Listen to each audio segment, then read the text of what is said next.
After putting out a fire of rumors about his death, Russian officials now may face questions about whether President Vladimir Putin is taking medications. News.com has learned the question comes from a former speechwriter for Putin, who's been watching him closely since Russian forces attacked Ukraine.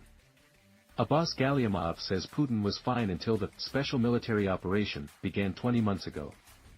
Then, he claims, things noticeably and visibly changed.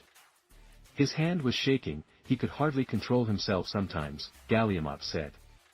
He suspects that was due to the strength of the Ukrainian resistance, making Russia's army look like a paper tiger. News reported in April 2022 that Putin was facing cancer surgery, based on what a Kremlin insider told a British tabloid. There's no confirmation that the surgery ever happened, but there were also reports that he had Parkinson's disease. Gallyamov added to Britain's Daily Express that Putin now seems to have learned to control himself, maybe with the help of drugs. Gallyamov worked under Putin from 2008 to 2010, according to Wikipedia. He's now based in Tel Aviv, yet the Russian Justice Ministry declared him a foreign agent in February in part because he opposes the attack on Ukraine. News reported in recent days on the Telegram rumor that Putin had died from cardiac arrest, which a Kremlin spokesperson denies. One U.S. professor and Kremlin watcher says the rumors simply may be propaganda, and if so, they're working. The brouhaha over his rumored death clearly shows that he's in serious trouble, Alexander Model of Rutgers University Newark wrote in an opinion column for TheHill.com.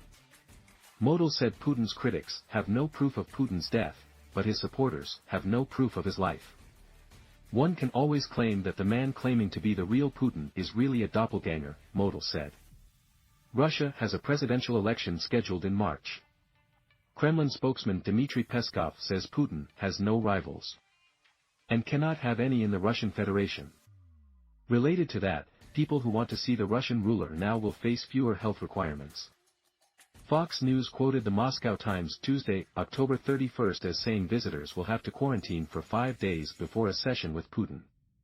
Before now, a 2-week quarantine was required. The presumed reason for the quarantine is COVID-19.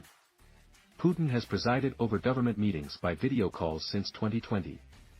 Russian state television showed video of Putin directing a military exercise, which included a pretend nuclear response to a nuclear attack.